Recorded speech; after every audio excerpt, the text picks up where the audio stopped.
Hello, this is Peter Falk, and you're listening to the Columbo Files on the Ludic Lounge, hosted by Antonicus Maximus and John Soares.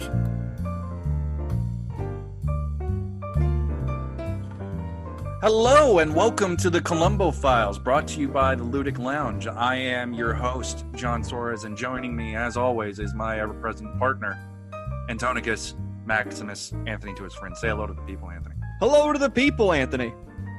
I appreciate the literal instruction. Thank you all for joining us on this brand new endeavor of ours. We hope you're here to enjoy it. And, just a little background as to why we're actually doing this. Anthony and I have been best friends for about nigh on 15 years now at this point. Yeah, I'd say about 15 years. That sounds about right. God, we're old. But like anything best friends do, we give each other stuff that we think the other would be interested in. A couple years back, I fell in love with a detective show called Colombo, starring Peter Falk. And, I'm the child of a guy who had his teens in the 70s and, his young adulthood in the 80s. So he was very familiar with Peter Falk, as most people are. So I got a glowing recommendation from my dad. And I just fell in love with Peter Falk as a person and as a performer in this character. There's such a warm affability to him and just this cool cleverness that he hides incredibly well. And that's one of the conceits of the show, is that he's suckering these people into confessing into their horrible acts towards some significant other. And I also developed a Peter Falk impression as a result of it, but that's neither here nor there. Oh, John, give the loyal listeners a little taste of that Columbo impression. Peter, can you come in, Peter? Peter. I have to call him. Of course. I'm going to go get him a cup of water, and he's going to be right in, all right? Peter! Hello, Anthony. It's so good to see you. Gosh, it's so glad to see you too, Peter. I'm glad you're accompanying us on this long, lengthy journey into one of your most beloved TV series, Colombo. That's right. Now, why don't you tell the people what you like about this show, Anthony? Oh, I want to hear more about me. I'm trying to be humble. It's not working. So one of the things that I love about this show is, and John previously mentioned it before he had to leave the room suddenly, is the just general affable nature of Columbo. He doesn't play a buffoon to everyone. He plays a buffoon to those he needs to outwit. Not only that, there's almost an instantaneous reaction to when Columbo actually knows who did it. There's always a little clue, a subtle hint that starts to kind of tear away at Columbo and starts to get little hints here and there that this person is actually the murderer. And he finds out that factor in many different ways. From episode to episode, it differs. But one thing that is always consistent is his affable nature, his quick wit, and the fact that he gets the job done. At the end of the day, he's the one who will bring justice to those who cannot speak for themselves anymore. You know what, young man? I appreciate all those kind words. I'm getting misty. I'm going to have to go out into the hall and just have a good, nice cry. It was good to see you. I'll be back later. Absolutely. Anytime. Drop on back in. Hey, I'm back. What did I miss? Did I miss Peter? Oh, you just missed him. He got a little misty-eyed because I was kind of just going over how much I loved him and his performance in the show, and he got a little misty-eyed and decided to exit scene, if you will. Yeah, that's... He's a big old softy, that one. So our plan for the day is to get into a couple things before we get into episode 1, which is one of 2 pilots of Columbo. Yeah, we're going to go into some general information just about the show's background, how it was created and its various incarnations before we come to the man, the myth, the legend that is Peter Falk. And then when we get into the episode proper, we'll have a nice little distinction between Act 1, Act 2, and Act 3. And we're going to go into each act of this episode in depth, as only Anthony and I can. Now, to our loyal listeners who have listened to us via our Ludic Lounge cast, what you're going to seem a little different about this one is going to be a little bit more structured. Like John just so eloquently mentioned there, we're going to go act by act, and we're actually going to go with this nice systematic approach to it. So there's still going to be lovely banter between John and I, as you always get, but we're going to really try to deep dive into this series to make sure that we cover every possible angle between the two of us. So with that being said, let's get started into some background. Colombo, the character, was created by two gentlemen named Richard Levison and William Link. I couldn't really come up with a definite answer to this. The inspiration for Colombo comes from apparently at least three different places. One is the character of Porfiry Petrovich, who was a detective in Fyodor Dostoevsky's novel Crime and Punishment. He was also partially inspired by Father Brown, which was a G.K. Chesterton creation. And from my understanding, I'm not too familiar with Father Brown, but my understanding is that he's a character similar to like Angela Fletcher from Murder, She Wrote, or any kind of like Agatha Christie. Am I remembering my old authors right?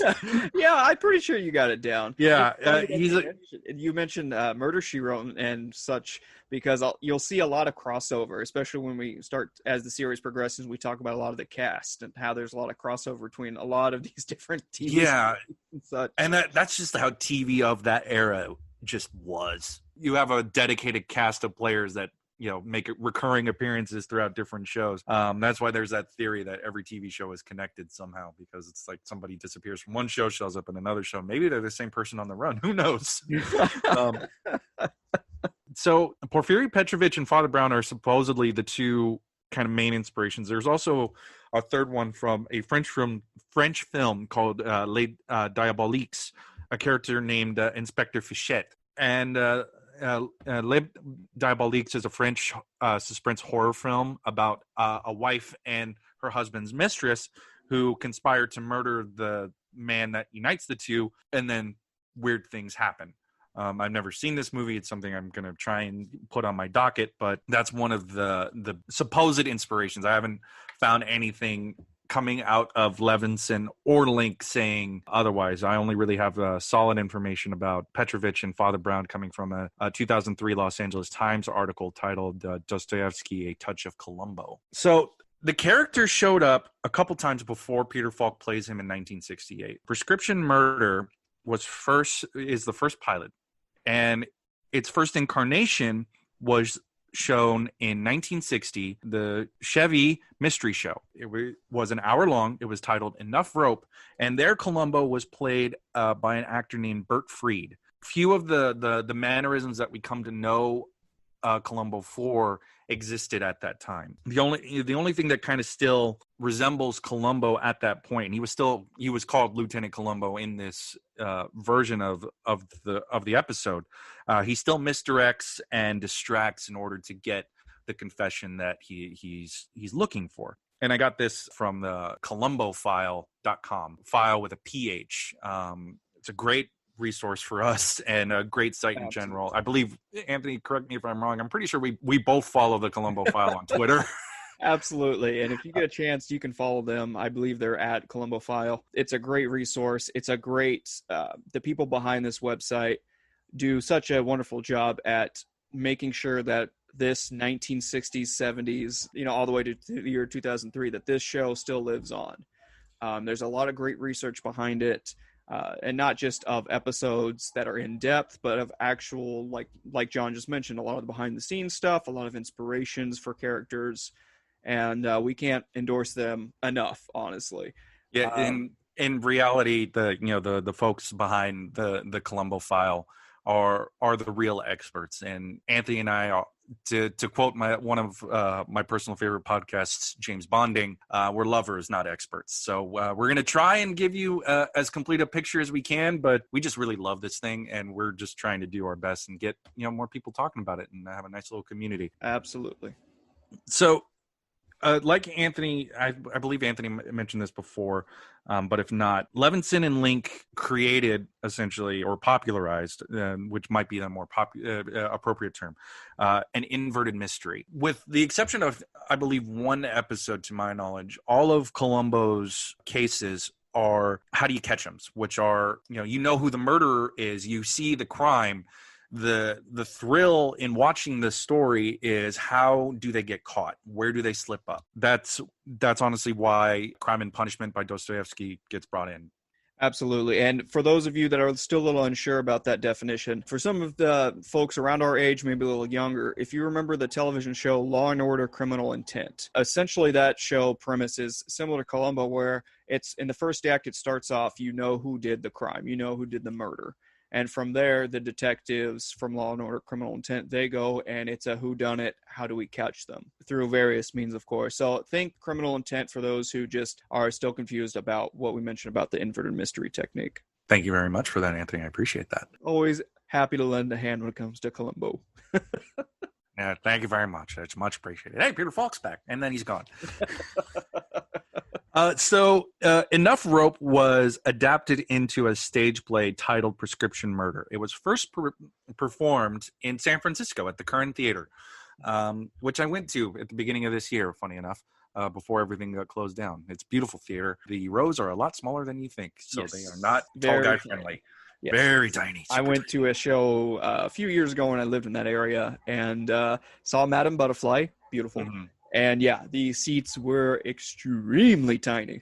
Like being packed in a can of sardines. So at this point, I believe this is 1962. So 2 years later, we have a stage play version of Prescription Murder.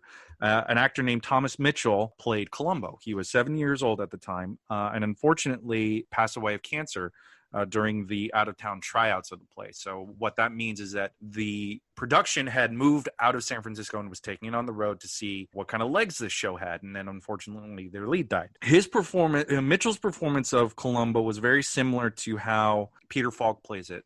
And if I believe I got this from the Columbo file as well. And just one more thing, which is essentially Columbo's catchphrase, was a ad-lib on the part of, I think, either Falk or Levinson and Link, because they needed to get more information, but they had no way to kind of get it back into the scene. Because at the point of the scene where he says, and just one more thing, it's essentially the conversation has ended, the scene's over, you have to move on. But if you do this little trick, now we're back in, the conversation's back up, now we're running again, we can get more information across. And it totally works for the character of Columbo, again, being affable. He plays the dolt. Essentially, he plays the fool. So for his character, a lot of times when he goes and he's asking this, excuse me, sorry to bother you, one more thing, it just totally fits the character. And we'll discuss that a little bit later, obviously.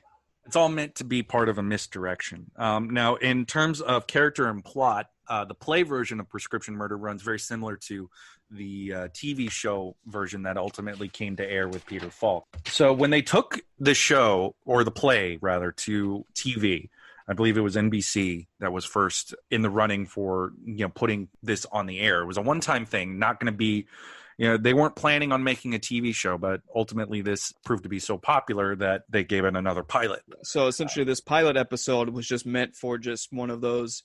Back in the day, how TV used to play is a lot of times you would have like in-home movies, like NBC, ABC, CBS. They would have these just hour and a half to close to 2 hour specials around, the time that everybody would be at home after work or sitting around the television.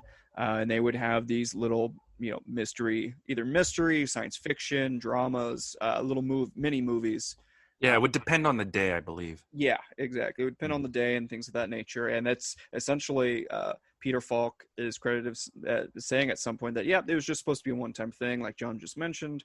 But it just became so popular that they ended up creating another pilot, which we'll cover in our next episode, and so on and so forth regarding that. Yeah, up till 2003, and then a very strong rediscovery in the last maybe 3-4 years. So before Peter Falk, though, there were two people in the running. Peter Falk was not the top choice. There were two choices pre-Falk. There was an actor named Lee J. Cobb, who was in his 50s, and singer, comedian, actor Bing Crosby. Now, Bing Crosby turned down the role because he, at the time, had retired and enjoyed golfing too much, so he didn't want to work, which I find amazing. Yeah, literally, it was played as a joke, being came across, but it was just, can you imagine, John, some reporter going, "Excuse me, Mr. Crosby, I hear you're in the running for Lieutenant Colombo. Can you please give us more information about why you turned down that role?"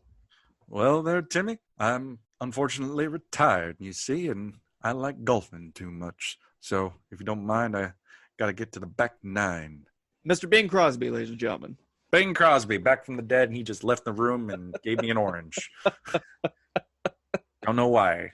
Now, Lee J. Cobb is the more interesting choice between himself and Crosby, because he had, I think, kind of the more prestigious acting career, at least at the time. He had won the Best Supporting Actor for his role in 12 Angry Men and the Brando starring film On the Waterfront, which I believe was Brando's like big breaking ground. Yeah, it was big debut. Yeah. And also of note, and this will probably be a high school flashback for your English classes, ladies and gentlemen, if they still do this or still have people read this. Lee J. Cobb was the original Willie Loman in the first play production of Arthur Miller's Death of a Salesman. Really? Yeah, he was the OG Willie Loman, which I find that was incredible. The other role, and this is post Colombo into the 70s, he was Lieutenant Kinderman in The Exorcist. Interesting. Yeah, so Cobb, it was the template that they were looking for. He was a little bit older, had been around, in his 50s. At the time of this pilot, Peter Falk is in his 40s. And it shows. I mean, that's a topic for discussion. But Cobb couldn't take the job because of scheduling issues, and that's how we land on Peter Falk, who notably was a film actor at the time. And then, this was just a one-off bit. He had a job. He did the job.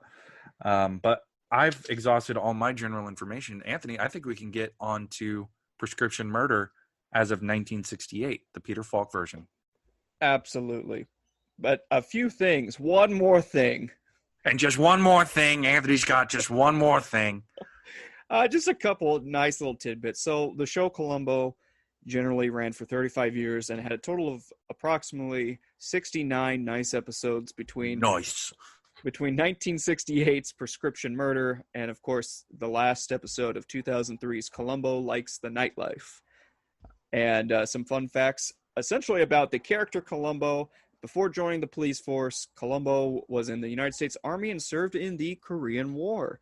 And the lieutenant's first name is never truly revealed, although if you look in certain episodes, his badge does suggest that it's Frank. However, Peter Falk, as well as the creators, have always stated that it is never known. So essentially, take that as it may be. And again, a lot of these stats come from the great folks there at ColumboFile.com. And boy, oh boy, is there a lot there. So without further ado, John, let's get into Act 1, Episode 1, Prescription Murder. Dun, dun, dun.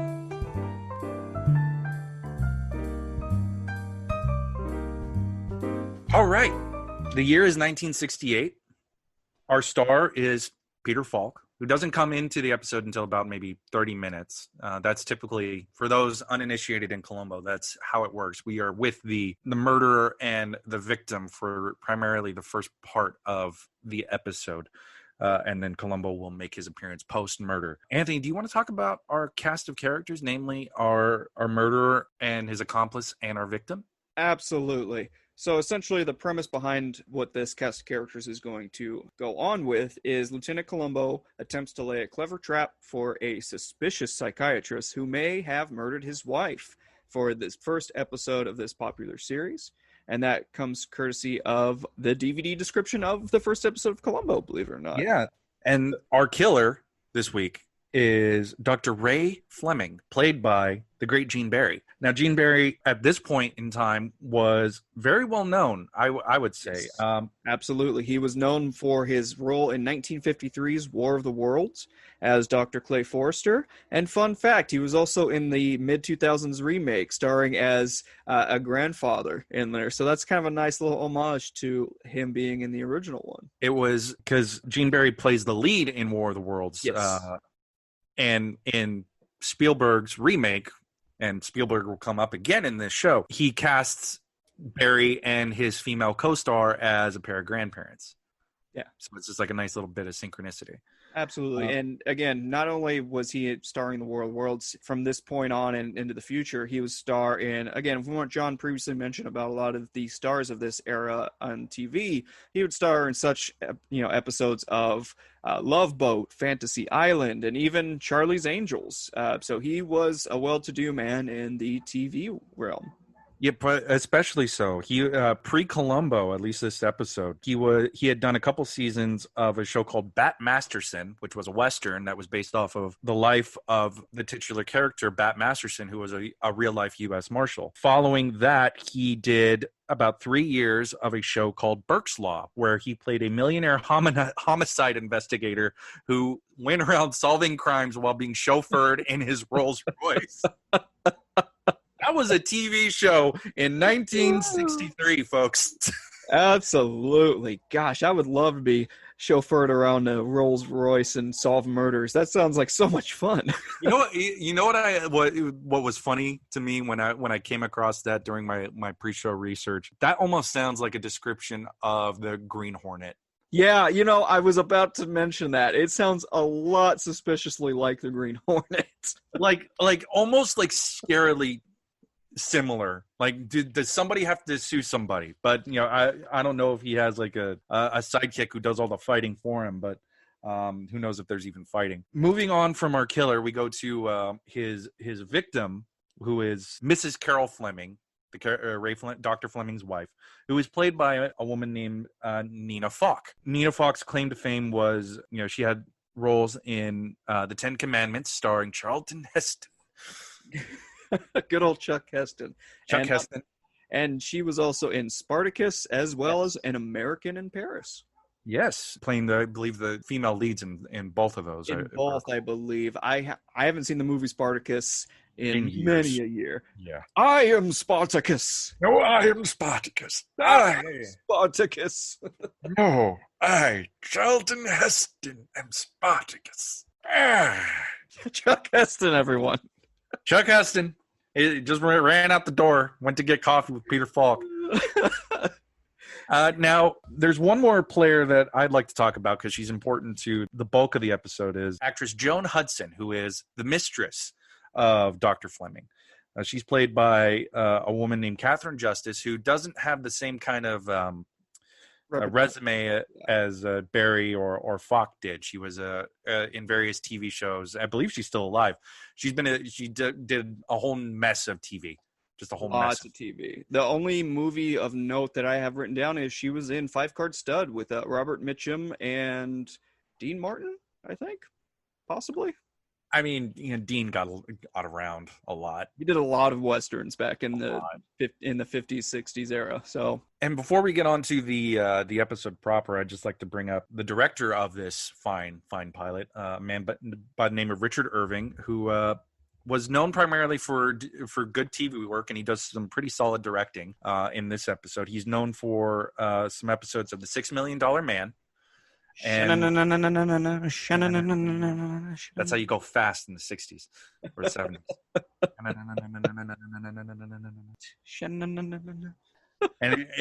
And how they show going fast is doing it in slow-mo, which was I've always thought was weird, but it worked for the era, man. It worked for the era. He also directed, and this is just because I find the show entertaining, Quincy M.E., which was a murder show where the medical examiner would solve the murders. You would just hey, Quincy, we got a body. He would come up and just like, was it suicide or was it murder? Pretty much just like that too, folks. Anything to put content on the air, man. That's what it was back then. With that, I think we can get into discussion of the first act. And if I may just start with a general comment, I love the title sequence of this movie. I was just about to say, can we start at the title sequence? So for those who have not seen the episode, please watch it. Please join with us as we talk about these episodes. The episode starts with a 1960s groovy Rorschach in the background with a score by Dave Grusin. And it's just this upbeat 60s theme with these Rorschach ink blobs going on in the background. I saw butterflies. I saw clowns. I saw my dog went to the farm up north. It was excellent. Hanging out with Old Yeller. Yes, exactly. Jeez. I wish shows would do that more again, have those kind of dedicated title sequences. I know that like this is probably like the one exception. I don't even think that the pilot that follows this episode does a title sequence like that, but that's a dead art, unfortunately. Yes. I think the only thing that does that anymore is Bond, the Bond films. Well, you Because can they make just the argument for maybe Law and Order, right? maybe The Dun Dun and all of that. I mean, But it's so rare to get like a dedicated theme section these days. yeah, I mean that was prime 50s, 60s, 70s. You could even argue 80s television was you had your theme song, and that would just set the mood, let you know what was going on of the show as a whole, and kind of put you in a good time place to watch. Yeah, and I appreciated that they leaned into the psychiatrist is the murder because by using Rorschach images. Yeah, that was a definite nice touch. That was something I kind of forgot about. But rewatching it for this podcast again, it was like, oh, this is kind of a great touch. This is a nice little touch. So moving past the title sequence, the act opens up at a party. And there was a line because we come across Dr. Fleming playing, I guess, charades. They call it something else, but they called it something else. But essentially, it was charades. It was Dr. Fleming is playing a.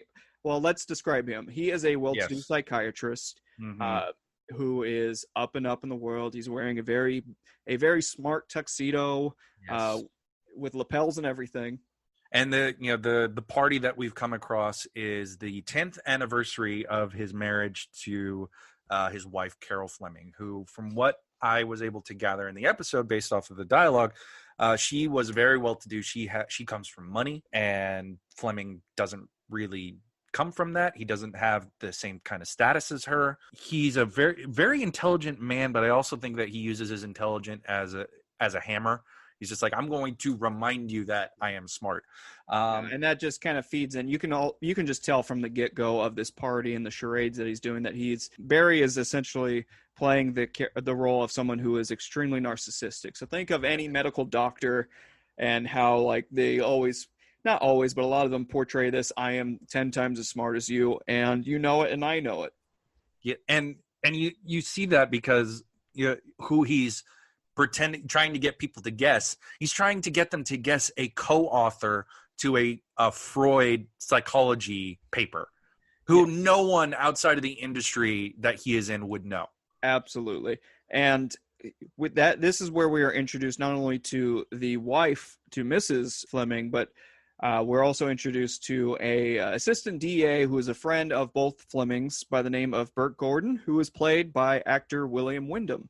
Now, John, I have a little tidbit for you and folks at home about William Windham. He was in a plethora of things, silver screen and even the TV realm. He played Mr. Hatfield in Uncle Buck. He played Mr. Gilmore in To Kill a Mockingbird, and he was also starred in a role as the president in Escape from the Planet of the Apes. Well, I'll be. But not only that, a fun fact is he voiced the character Ethan Clarke in Batman the Animated Series, the episode Prophecy of Doom. Ooh. But my favorite tidbit, John, and folks listening at home, our loyal listeners, he was in one of my favorite Star Trek original series episodes, The Doomsday Machine, where he played Commodore Matt Decker. Oh. Yes, that's why I didn't want to reveal it to you until right now, John. That's the guy who gets obsessed with trying to take down that machine, right? Who takes control of the Enterprise from Kirk. Yeah. Yep. Oh, no wonder I didn't like that sumbitch. Yes. Oh, my God. The reason why you don't like this character, for sure. Now, speaking of fun little tidbits, to bring it back to the charades game, I just found it was hilarious that somebody asks, "Are you a famous murderer?" to Dr. Fleming. That was amazing. I'm glad you picked that up. I thought that was just like a brilliant piece of small foreshadowing, because like if you have no idea what the show is about, that would kind of be a little bit of surprise. It's just like, oh, he's going there to kill his wife. Because what was your read on their relationship? I'm glad you mentioned that, because it was one shot where you can see the narcissism running out of Dr. Fleming as he's like, oh, pish posh, I'm not a murderer. Oh, pish posh, I'm not a philosopher. Mm-hmm. And then the camera pans to seeing the Mrs. Fleming, and she just has this great look of disdain as she watches her husband peacock around in this room. At one point, there's a young maiden who approaches Dr. Fleming, puts her arm around him, and is going, oh, how would I ever guess who this is? Obviously, overtly flirting with him, and he is not rejecting any of those advances. In fact, he's more welcoming of them. But of course, in true narcissistic form, not only is he drawing in the attention of her, but he's also putting her down and saying how dumb she is. Yeah, and that's just how he works that whole party. And it's fascinating. I'm glad that you brought up the that young woman who comes up to him, because that's when his wife interrupts. Yep. Right? Exactly. Yeah, that slipped my mind completely. So it's just like, okay, my thought was, this has been a 10-year marriage fraught with quiet disdain, probably between the two of them. More so, like, and maybe it wasn't so strong on her part, and then it just developed over time. Because there's information that we get later, a dalliance that she discovered 6 months prior to where the episode picks up. Absolutely.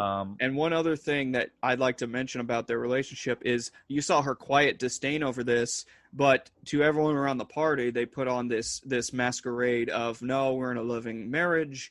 Everything is great. We're of this high society, which you see in a lot of people, like celebrities and people of the higher echelon, essentially. You see them put on this front of, no, everything's great. We're a perfect couple. We're a perfect marriage. We're perfect people. And in all reality, they have a plethora of skeletons in their closet. Yeah. And what I appreciate in that scene is how quickly the two of them slip between masks. Yes. So like there's you have the quiet disdain, the narcissism, then the politeness, and then the faux love between each other, and then back to disdain when Fleming gets the phone call. Oh, my favorite part, John, of this whole entire episode, I would say. So Dr. Fleming receives this phone call, and you don't see who's on the other line. All you hear is Dr. Fleming saying, really, right now, I'm entertaining guests. I'm having a party. Okay, I'll be right over.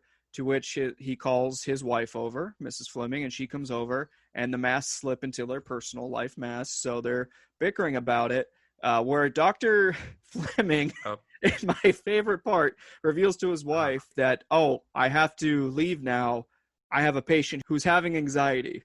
I have a patient who has anxiety. Like, that was a quote I pulled directly from it.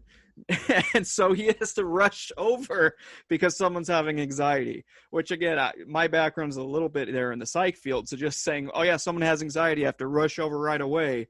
It just kind of shows you that it's a cop-out, but it also shows you kind of where mental health was back in the 1960s. Yeah. It was, I thought, and the play between the two of them, her frustration is just like, this is unbelievable that you're doing this now. And he's just like, sorry. Yep. She goes like, we're entertaining guests. And he just deflects that easily by saying, okay, well, then you shouldn't be raising your voice. Yeah, I know. It's like that's something he does frequently, not just with her, but with our accomplice, who I'm going to lump in as a victim as well. A young lady by the name of Joan Hudson. We come across Joan, so Fleming leaves the party, his 10th anniversary wedding party, or marriage party, and goes to the Stall House. And that house is a famous house in Los Angeles and has shown up in multiple, TV shows and movies. There's a whole website and you can visit them. They're closed due to COVID, but it is a tourist site. So that house is somewhat important. But we get introduced to Dr. Fleming's mistress, who is an actress. And this is where we get the scope of what the murder plan is. So essentially, Dr. Fleming, through some really good exposition, Dr. Fleming and his mistress, Joan, who is an aspiring actress. She's very young, you can tell. I would say early 20s, if that. Yeah. And at Fleming that point, somebody probably in his 60s, I would say. 50s, 60s for sure. Yeah. And the plan, essentially, through exposition, Dr. Fleming is essentially going to kill the wife. The mistress is to come through a back way of their penthouse and then proceed with the plan of the mistress going to doppelgang as the wife to the airport for an airtight alibi. Yes. I have a couple thoughts on this whole discussion that they have because, well, first, I hope that Tux is a rental because chlorine is going to be a pain to get out. Absolutely. Like that's the first thing is just like, you're not even going to be able to hide the chlorine stains off that one, man. Yeah. Exactly. But of course the tuxedo, when Dr. Fleming goes back to his penthouse, is perfect, spotless. But I think it also goes to show that where his mindset is. It's like he's at the point where he doesn't care if his wife knows. Yes. At least I think so. I mean, the scene that follows this one kind of runs counter to that, but we can discuss it. But essentially, one thing I wanted to mention about the back and forth is through this back and forth, you find out that his mistress is a patient of his. So not only is Dr. Fleming a narcissist, he also breaks one of the most, the first ethical rule of patient-doctor confidentiality and patient-doctor relationship is, hey, don't sleep with your client. Don't sleep with your patient. Because that's an abuse of power. Because that is a huge abuse of power. Essentially, these people come to you, especially in the mental health field, they come to you very vulnerable. They're coming to you with very serious and dark problems in their lives. So having this vulnerability, it's very easy for a doctor to pry on that, especially someone who sees himself as this godlike figure to begin with. It's very easy to pry on that and force these kind of people to bend to your will. And you get a sense of that in the dialogue between the two of them, because something I noted was that Joan really wants to meet his wife and make some kind of peace. It seems like she wants to be able to come to some kind of amicable resolution for everybody involved. And it's Fleming it's the doctor that says, no, this is the only way. We have to kill her. There are no other options at all. And it's taking advantage of what he knows about her professionally and what he knows about her personally, and pushing her to think I trust him implicitly. He knows what's best for me. He's smart. He's thought through all the options. I have to trust him because he's pulled me from my deepest, darkest self. At one point she mentions that she came to him as a nervous wreck with so many neuroses. And of course, so he helped her out of there to become this quote unquote sane person. And from that point, of course, she's going to trust anything he says and any plan he hatches, because he is this godlike figure. He is on this pillar, this upper echelon of man. Yeah. Now, following this conversation with Joan, we go back. We have another conversation between Dr. Fleming and his wife. This is where the setup happens. Yep. He tells her that I've had this secret plan to send us to Acapulco for our anniversary. They don't start off there, John. If you remember. Yeah, he comes back home. It's many hours later. It's about midnight, 1 a.m. Yeah. And Mrs. Fleming asks, okay, wow, I don't believe you were there for many hours with a patient. And then he starts to smooth the lie of, I had to meet up with Dr. Such and Such for a psych consultation. And then the wife obviously doesn't believe him because that's a load of baloney. And essentially he goes, okay, no, well, Dr. Such and Such's wife. You guys are great friends. Why don't you call him? And then he leaves the room and he thinks, this is fine. She'll just trust me implicitly. She won't even try to check on this alibi that I'm creating, because that's the way a narcissist thinks. And the wife begins to dial a number. And that's when Dr. Fleming comes back in and says, no, don't dial. That was a lie.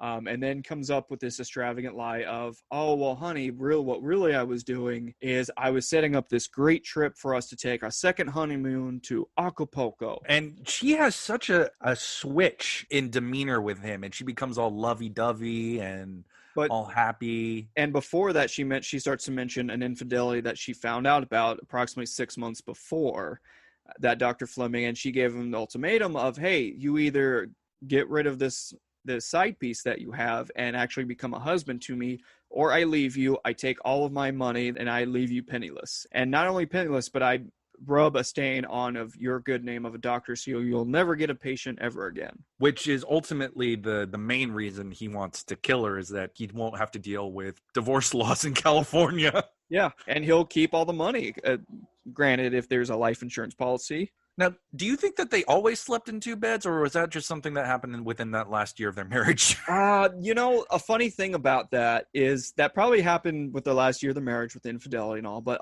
during that time period, married couples, and you'll see this in a lot of 1950s, 60s sitcoms like I Love Lucy and stuff like that, is there are two separate beds in the same room. So there's no longer like a one joined bed. It's his bed and her bed, essentially.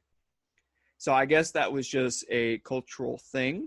Maybe. For the time. Maybe. I'm not saying that all households had that, but that was something like you see in TV sitcoms. And a lot of times TV sitcoms of the era portray the era in which that they are in. So they reflect back what society is like. They reflect back, to a degree, of course, the model idea of what society should be for that time period. Now, we get onto the progression of the murder. So it's the following day. It's the setup and the murder. So he strangles her from behind and then simulates a robbery. And takes jewelry, candle holders, all this stuff. But before he does that, he makes her call their housemaid to make sure that the housemaid's coming in at her normal time. He's doing this to make sure that her body's discovered. And one thing I actually appreciate about this scene is you could tell that there's a part of him that's getting cold feet, but there's the part of him that's also determined to actually do this deed. I didn't think he had cold feet. I mean, well, maybe not cold feet. Maybe that was the wrong term, John, but you could see when the wife's all lovey-dovey and she's hugging on him and kissing him and saying like, oh, this would be so great. And you can see he's just stiff. He's not receiving those kisses. He's trying to mentally prepare himself to have to strangle his wife. I noted that too. It was such a brilliant piece of acting by on Gene Barry's part, because it's just, he is got to steel himself in order to do something this horrible.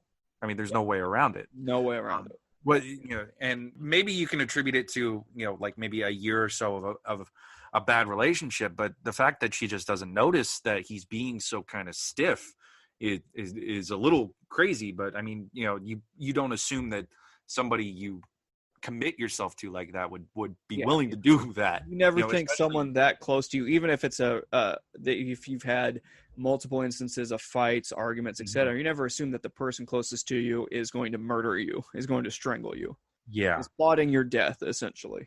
I'd like to talk about how Joan fits into this thing, because she shows up after the murder to get into her Carroll Fleming's clothes so that they can go to the airport. She is clearly in over her head, right? Yeah. She shows up, a scared mess, a scared wreck. She sees the body of Mrs. Fleming there, and it just unnerves her. And she, like you said, in over her head, but she made sure she had her basics down. She brought a wig to simulate Mrs. Fleming's hair style and hair color from set that she stole from one of her sets. She made sure that glasses similar to what Mrs. Fleming would wear are presented.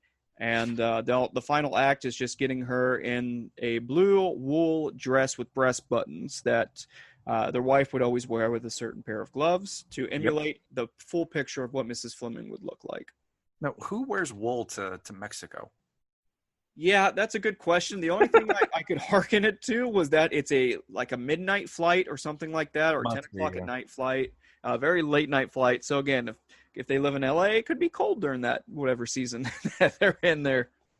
Now, Anthony, I'd like to ask you something in a more professional psychological perspective. Dr. Fleming mentioned something called the principle of association, which I was able to find out it's a theory that was developed by Aristotle and then it expanded upon by John Locke, and it's about how we perceive things and learn. So my summarization of it would be that we perceive what and believe what we see. So if we are told that this person, this woman with this man, we assume based off of societal experience that this is his wife.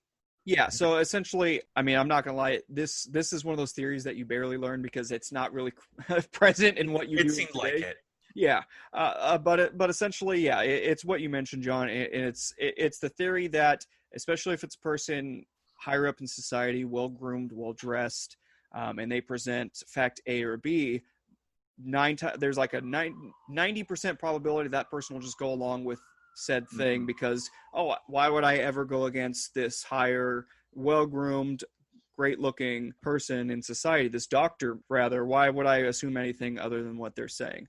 It's the benefit of the doubt that we give to these people who are well-groomed, who have these higher positions of authority or higher positions in society, essentially. And that's why they always tell you, like, if, God forbid, you actually ever have to go into court, they always say, wear a nice, smart suit, groom yourself. It's because they want the jury to kind of give a benefit of the doubt that you could be perceived of doing a crime because you look like this model citizen.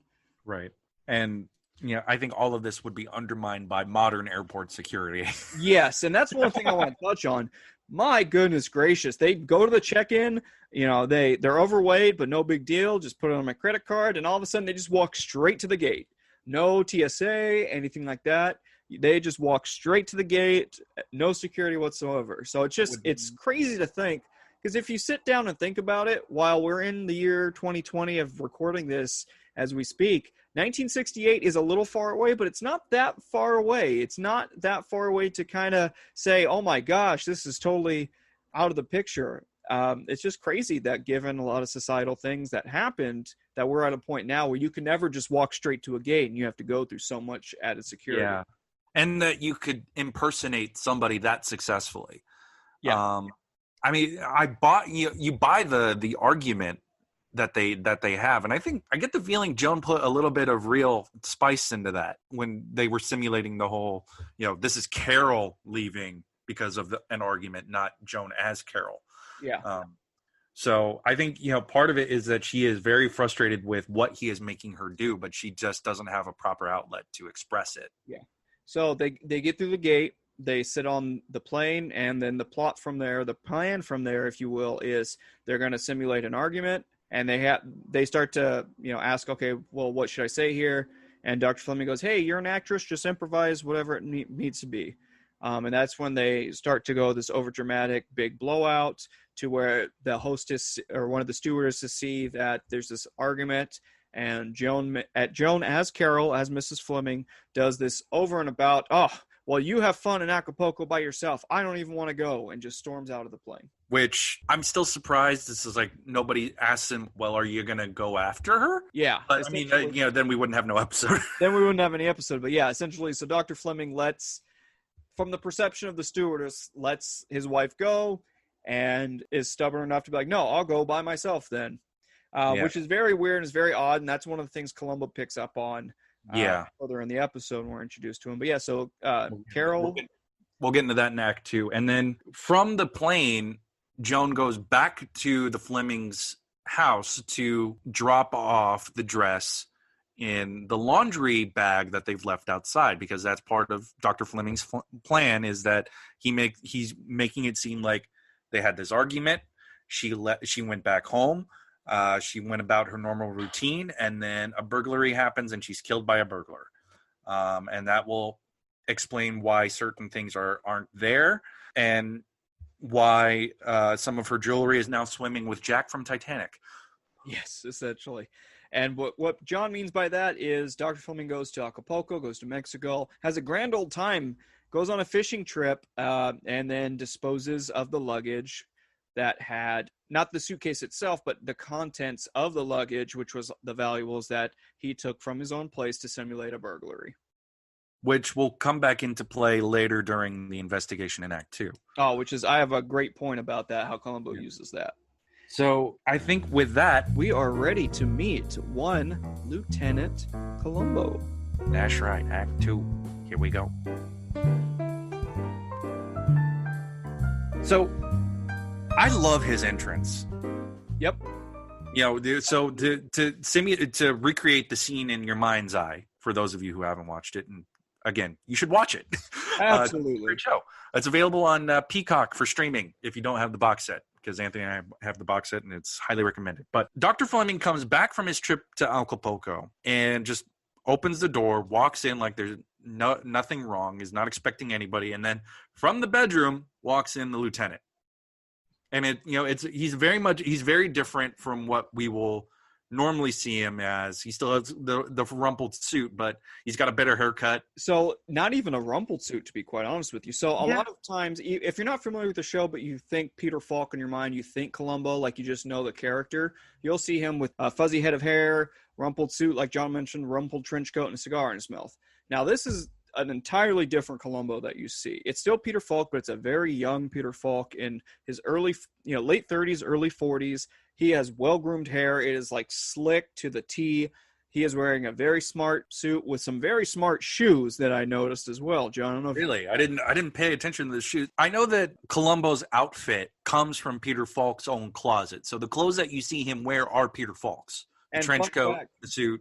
That trench coat he bought for $15. This iconic trench coat he only purchased from like a secondhand store for $15. And it's a beautiful coat. I want it.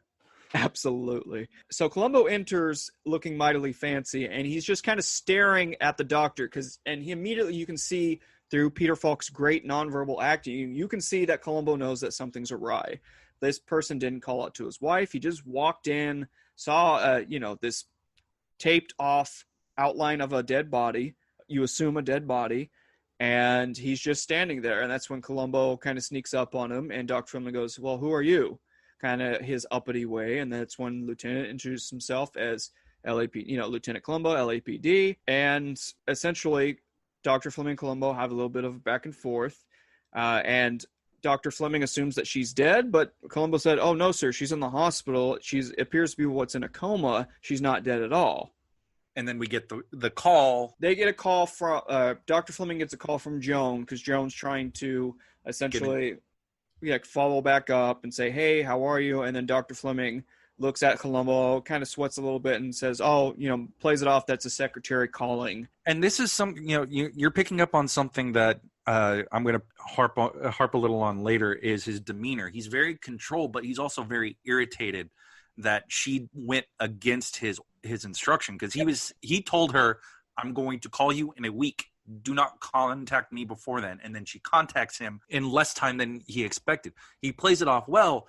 His annoyance is there, and this demeanor kind of goes away later on, and I'll point that out when we get there. But absolutely. But I think it's important to kind of note his demeanor in that circumstance because I think it goes to support your stance that he's a textbook narcissist. Absolutely.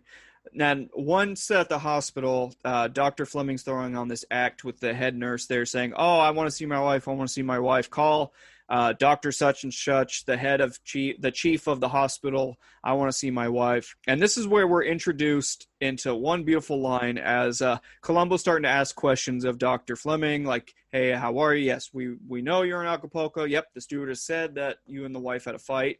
And Dr. Fleming goes back to the head nurse to talk to him, and Colombo gives us his one-liner, oh, one more thing, sir.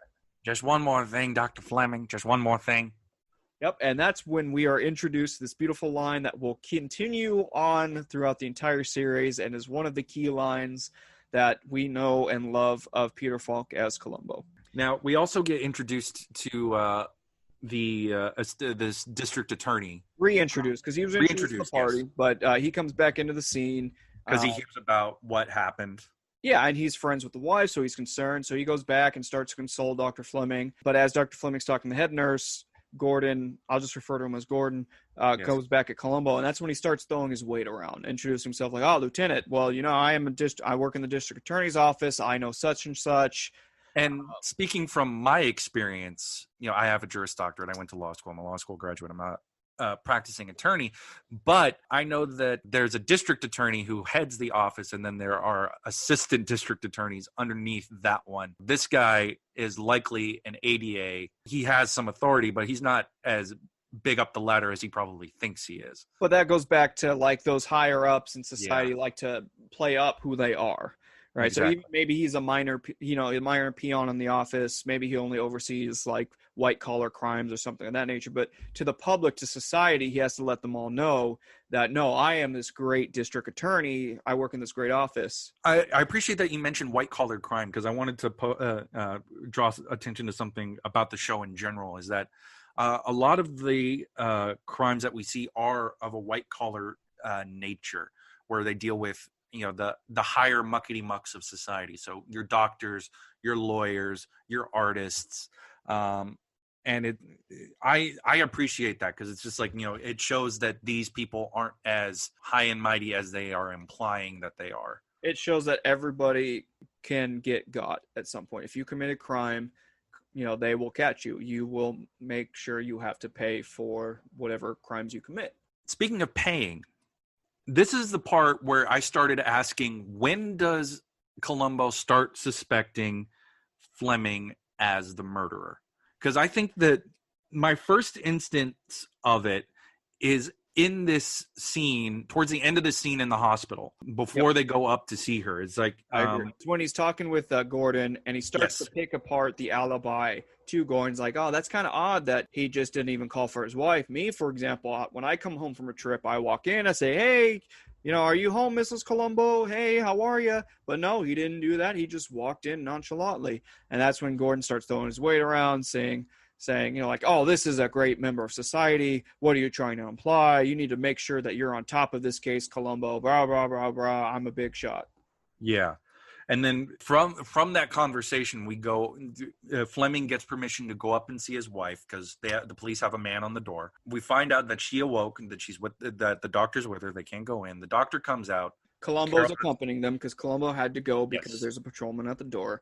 Otherwise, and as soon as the patrolman said, oh, she's conscious, you can't go in at this minute, that's when you see the color kind of drain away from Dr. Fleming's face a little bit, and he's starting to kind of, that cool, calm demeanor he was playing and that, that over-caring husband role he was putting on for Colombo and the staff there starts to kind of, that facade starts to chip away ever so slightly. Gene Barry's acting skills in this is wonderful. Like, you can just see, it's an ever so slight that you see, and that's when Columbo's really harnessing in on the theory that the husband's behind it. Again, it was just kind of suspicions, but the minute he sees Dr. Fleming his facade start to fall away a little bit because she's conscious, that's when he's like, okay, he has something to do with this, at the time assault and then actual murder.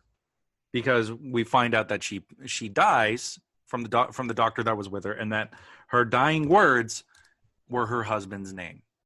So from our perspective, we know that she's making a dying claim that her husband did it, or you can probably make that an inference. It's probably better to say it's an inference, but it's more fuel to Columbo's fire because he at this point Fleming's on his radar. He knows something's not exactly right, but between Fleming's actions coming into the apartment plus her dying words being her husband's name, little suspicious, at least to the lieutenant.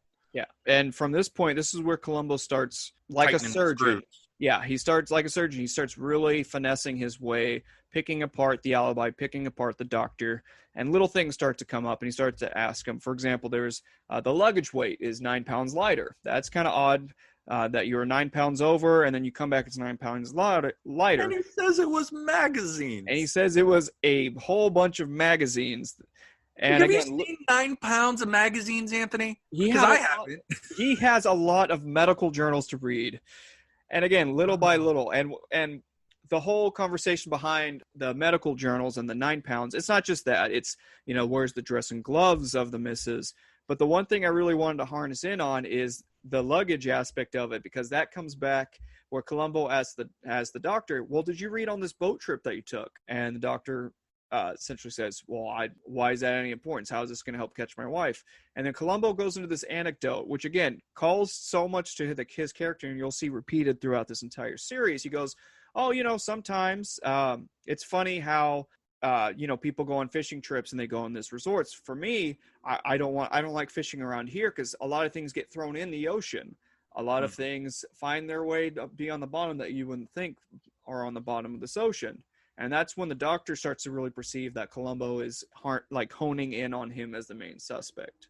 Yeah, and as to why he continued to go to Acapulco even though he had a wife who was angry with him and just left. Also, I had a thought. It's just like, why would he make the claim that the burglar stole the dress and gloves? Like, what kind of burglar would steal a dress? Yeah, and that's what Columbo starts to pick apart too. He's like, no, there's no way someone would just steal a dress and gloves. And later, a little bit later after that, when Joan and Dr. Fleming come back and actually have their first in-person meeting after everything went down. Because a lot of the conversation that the lieutenant had with Dr. Fleming was at his practice, his office, and that's where Columbo comes across Joan, who is waiting for her appointment, which we learn here she forgot the gloves. Yep, and she put the gloves in the dry cleaning. Dun, dun, dun. So then, on the fly, Dr. Fleming has to figure out what to do with the gloves, and he comes to the conclusion that because Columbo previously mentioned that he's going to help look for the gloves and the dress at Dr. Fleming's penthouse at 5:30 p.m. And so Dr. Fleming comes and talks with Joan and says, hey, Joan, be at my house in an hour, bring the gloves, and we'll figure out from there. So Dr. Fleming and Joan go back to the penthouse, and they start to have a drink. And a conversation. And then I'd like to bring up something about this conversation because Joan does act, or Joan is asking if there was sufficient justification for what they did. I mean, I know we've harped on this before with that initial meeting we had with the two of them, but I do appreciate that she's as much as she's committed to this man, she is very, very unsure as to what they did. It's just subtle little things that they're doing that show that, she has a conscience, and her conscience is being rattled here. Yeah. And again, Dr. Fleming, as a narcissist, does start to spew his poison in her ears and say, hey, no, it's fine. We were just in this killing. She would have ruined everything, et cetera, et cetera. And then all of a sudden, Colombo starts to knock at the door, starts to actually make a noise at the door. Because he has a pair of keys. Because he has a pair of keys. And then Joan immediately runs into the bedroom, and Dr. Fleming opens the door, and you see Colombo kind of with his ear at the door, hinting at that he may have overheard this conversation. If I may just make like a general comment about Peter Falk's acting, I loved his surprised face. It was great. It was so great. It's like when Fleming opens the door and Colombo's just at the lock and just like, oh, I'm so sorry. I just thought I'd let myself in. And he's like, well, I didn't want to bother you any further. I didn't want to be a bother, so I figured I would just come in and save us the trouble.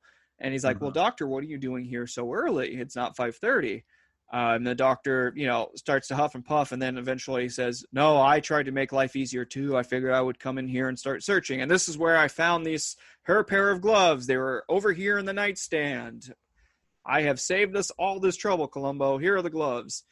And then the dress shows up. And the dress shows up, like a minute later from the cleaners. Delivered by Buddy Holly. Yeah, seriously, this guy who looks exactly like Buddy Holly.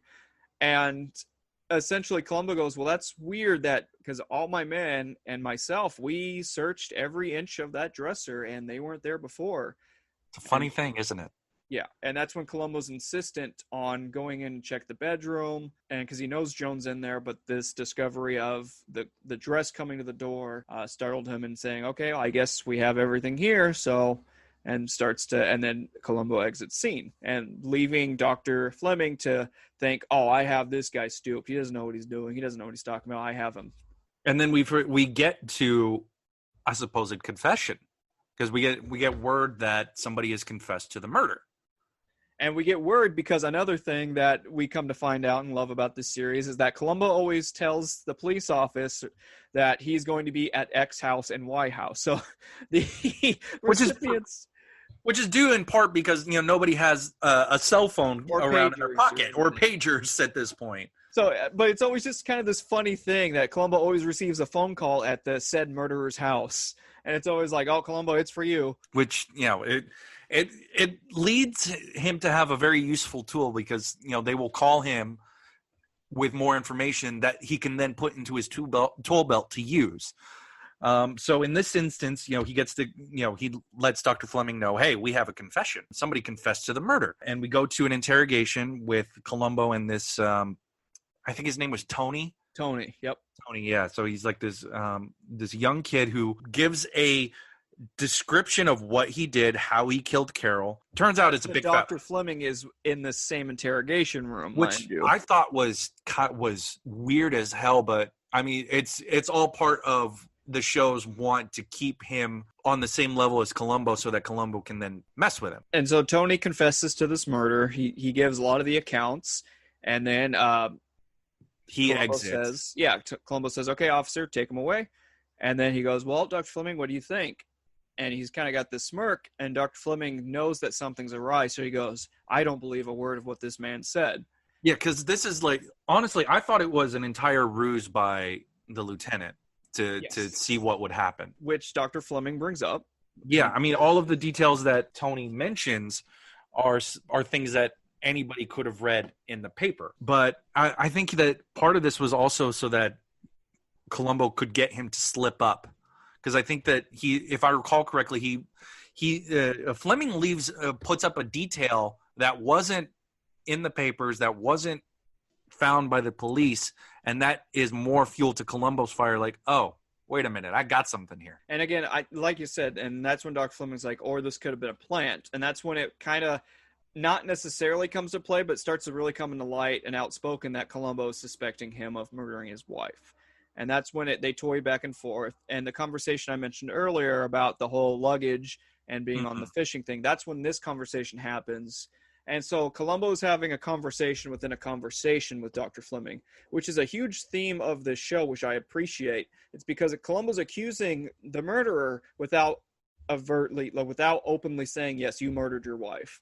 Yeah, which he can't do. Otherwise, he would just get into trouble. Yeah. So Columbo essentially is bringing up facts and things like that to say, yes, I suspect you're murdering your wife. And the Dr. Fleming knows that, and he's toying with Columbo because he thinks he has the superior mind. So he's toying with him in this scene, which is a really, really good scene, a really good dialogue back and forth between the two to show the game, if you will, to show the game is afoot. From the police station, we go to Dr. Fleming trying to swing his Rolodex around by going to his ADA friend, Gordon, and telling him, Columbo's hounding me. He won't let up. All of this is unfounded. I don't know why he's bothering me so much. I think in his mind, deep in his mind, he suspects that I murdered my wife. Yeah. And Gordon is just like, that's impossible. I know you two. You would never do such a thing. I'm going to talk to his superiors. But this is, I think, where it truly cements it to a T that Columbo knows that he is guilty, because he tries to go to Gordon. He gets spooked by Columbo after that conversation, goes to Gordon to pull his weight to get him off the case. And a lot of the times, when something like that happens, it's like, okay, now something's up here. Why, if this guy is truly innocent, he wouldn't matter who's investigating. It shouldn't matter at all. Yeah, and we can get into that because Columbo directly addresses that in a conversation towards the end of the second act, so we can talk about it there. But from this conversation with Gordon, Columbo comes back to Fleming's office and tells him, "I'm off the case. Somebody else is handling this." Yes, this scene that we're going to describe is probably the highlight of the entire episode. It is a truly masterwork of dialogue, of how it was written between the two characters, of both of these characters completely knowing who they are and who they need to portray. And so the back and forth that Columbo has with Dr. Fleming, essentially Columbo tells Dr. Fleming that he's off the case. It's kind of funny how that happens. All of a sudden I'm off this case. But Doc, I could really use a psychiatrist. I think I should hire you. Which I love because it does something that I really appreciate shows doing, like for instance, Tony, The Sopranos and Hannibal, where they are literally putting the characters on a psychologist's couch and picking them apart and seeing how they work. So, if you want a perfect distillation of how Lieutenant Columbo works, this is the scene to watch because Fleming cuts him to the core. Yeah, so Columbo lets Dr. Fleming showboat. They have this conversation of a hypothetical nature of someone who would murder their wife. And of course, Dr. Fleming starts fanning himself up and saying, oh, well, this person to kill a wife, he has to have a superior mind. He has to know that, yes, it may be a moral act, but it's a justified immoral act. And Columbo's just kind of letting him dig his own grave. He's interjecting time to time, showing off his wit. And after Columbo lets Dr. Fleming have his piece, one line that I actually wrote down to quote was, Columbo, they're getting towards the end of the conversation going, well, tell me, doctor, how do you catch a person like that? And then Fleming smirks at him and says, well, Lieutenant, you don't. As if I'm, God's gift to murder. It reminded me, do you remember a couple years back there was like a story where O.J. Simpson was going to be writing a book about if I did it, how I would do it? Exactly. It reminded me of that so much. It's just like, yeah, I know I did. I'm telling you I did it. You can't do anything to me because you're not on the case and you don't have a single thing to pin against me. I honestly thought it was, it was very much a tete-a-tete where he's analyzing Columbo, but Columbo is using the doctor to analyze the doctor. Yeah. And also give him some insight onto what he's thinking. Exactly. And again, like I said, Columbo knows when to probe questions. He knows when to let Dr. Fleming have the stage, chew the scenery. And again, you can just see on the face of Columbo, he's letting the doctor just tighten up the noose that's going to be around his neck. Little by little, to the point where that final said, like, well, tell me, doctor, how do you catch a person like that? And then again, with Dr. Fleming smirking, oh, you just don't, Lieutenant. And another thing, but I think I love Columbo's response to that, and I'm pretty sure that what I'm going to describe is the response, is that he says that, the murderer only gets one chance to get this right. They only get one time, but murder is a business, and cops get a lot of practice in dealing with it. So maybe maybe this person is not as perfect as they think, because they only get the once.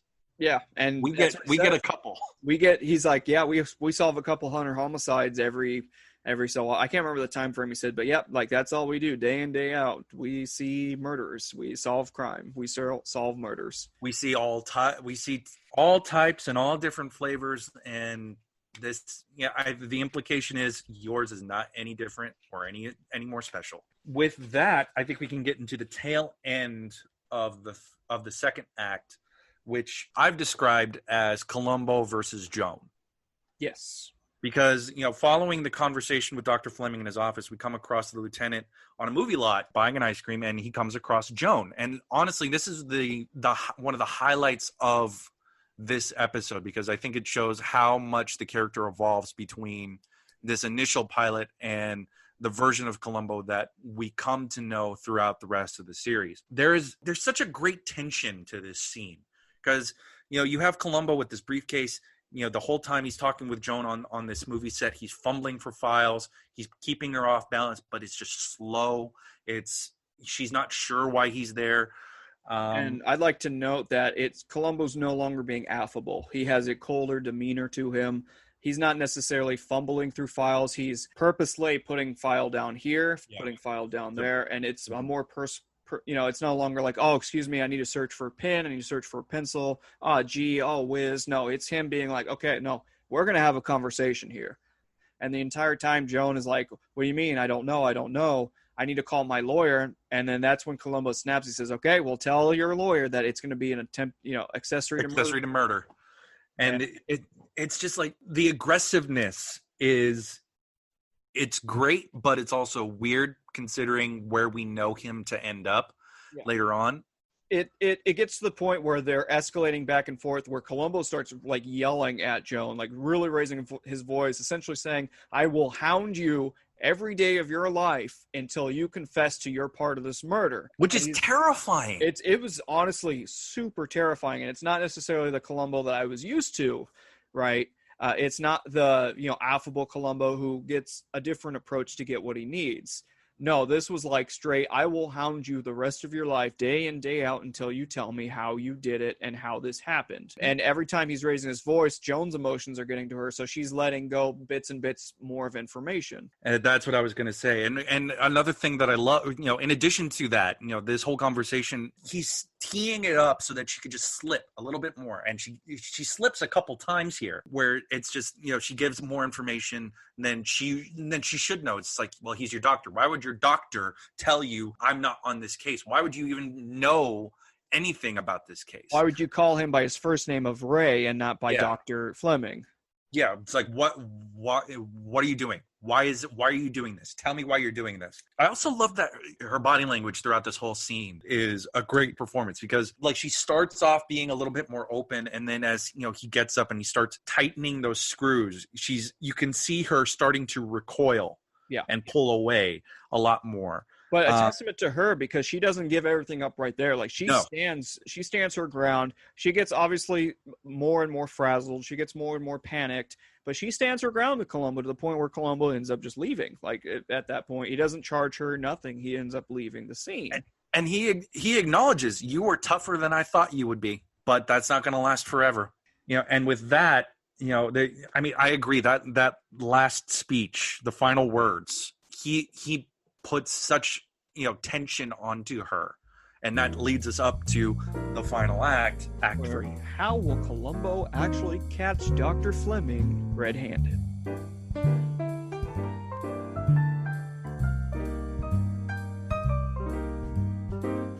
Now we come across, post the conversation on the movie set with Joan. Joan is in her house, this house that we first see her in, and she is frazzled because, from the movie lot, she is followed home by a pair of, plainclothes policemen, and they're just camped out outside. So she is literally just spinning her wheels, trying to figure out what the hell do I do? And she calls Fleming, and he essentially says, don't worry about it. Just relax.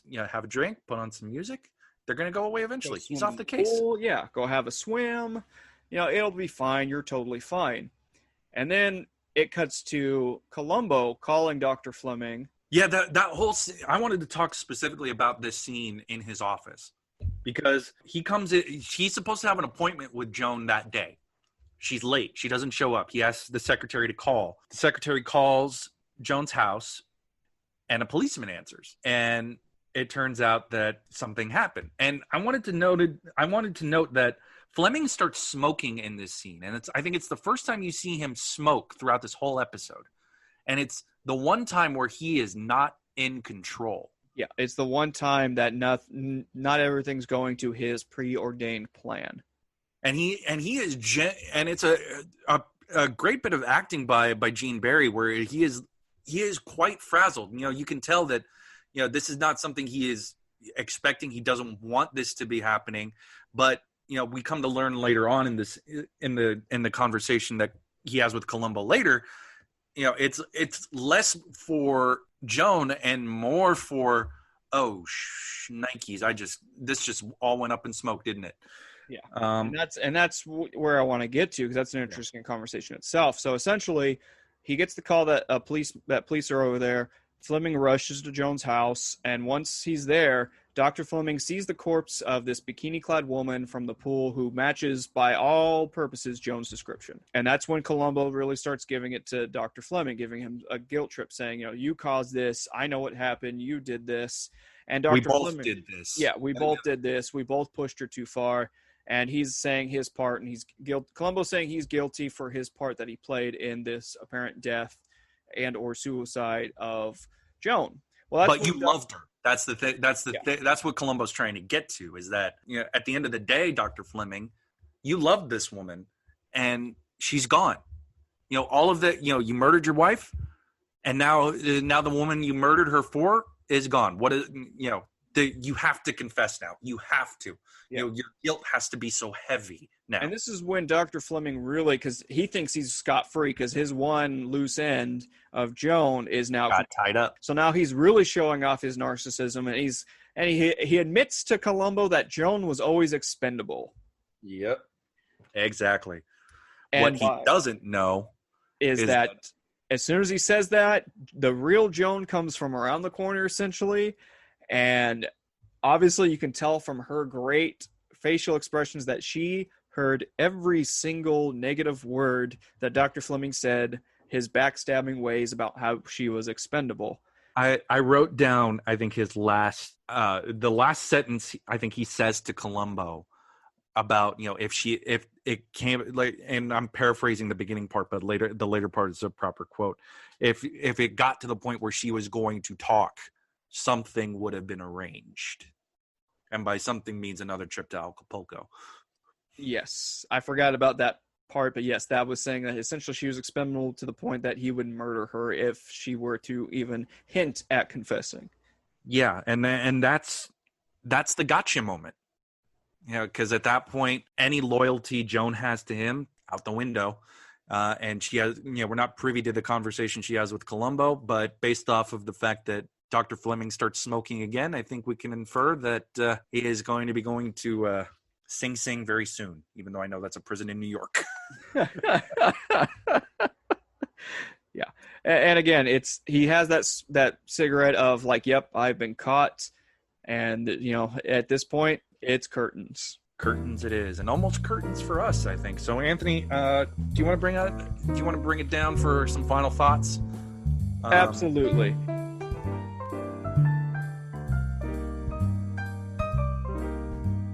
I'm so sorry to bother you. Just one more thing. One thing I will want to say, and I only have a couple of final thoughts that I'd like to present with you. Gene Barry himself, he plays one of my favorite murderers in the entire series. I love his acting. I love his portrayal of the perfect narcissist. I love, like, every scene he's in, he takes the scene and he runs with it. And again, it goes to the point where you just love seeing him knock down a pig. Yeah.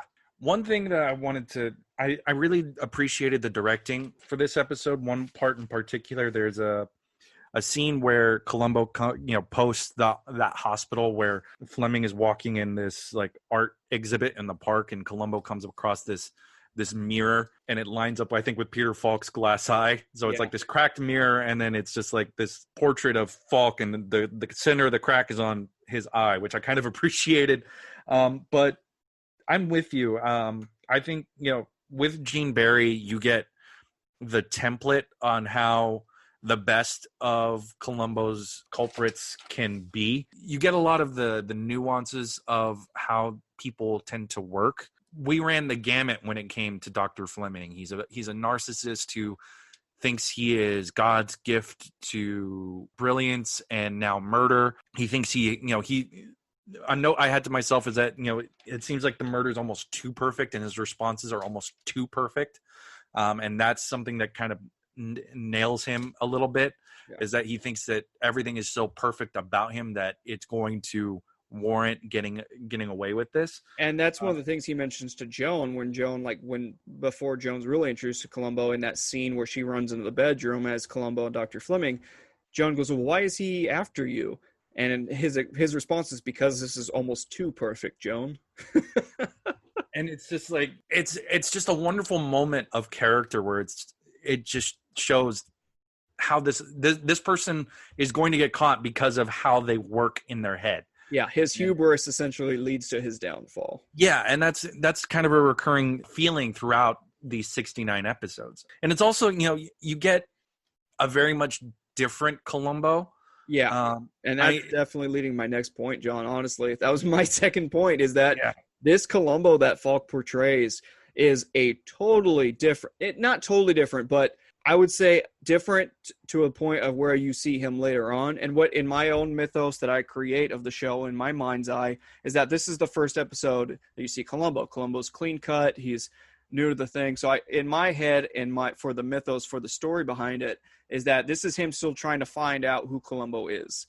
And further on, as you see him later on in the series, Columbo already knows what beat he needs to take to get answers from people. Because definitely in this episode, he's cleaner cut, but he's way more brash. And especially with that scene with Joan. It's a very uncomfortable scene.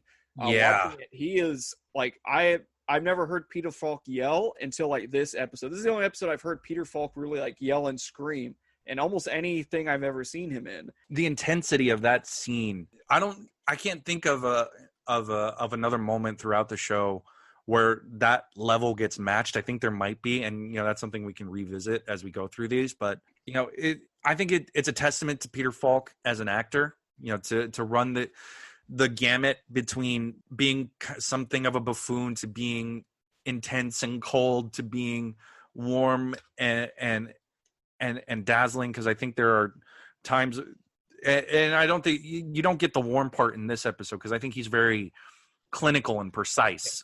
Exactly. And there are parts where he is warm, it is due to him trying to put Dr. Fleming on the wrong foot. Throughout this episode, I got this feeling like watching his face, it's just like in conversation with Dr. Fleming, it's him implying, you know where I'm going with this, but for my sake, to build the case against you, I'm going to make you think that you have the upper hand. And it's written on Falk's face, on Columbo's face, but the beauty of this show is that sometimes the culprit is so wrapped up in their own hubris and narcissism that they don't see what's right in front of them, and that's how they get it. Yeah. They get caught, I should say. And they always assume that all of these little breadcrumbs are just isolated incidents. They're not an actual trail to catching them in the act, or catching them for what they did, or putting them in a position where they have no choice but to confess. Yeah. So John, those two were my two really final thoughts. Any final words from you before you send us off into that beautiful sunset? No, I think that is a great way to leave us off for our inaugural episode. So on behalf of my co-host Antonicus, we thank you for listening to this first file of our many files to come. So again, thank you for listening with us. Thank you all. Thank you very much. Hi, this is Peter Falk, and you've been listening to an episode of the Columbo Files, hosted by the Ludic Lounge. And just one more thing. Be sure to follow us on Twitter at Ludic Lounge, Anthony at RojoLoco44, and John at just_John_0891. Or feel free to email us at theludiclounge@gmail.com.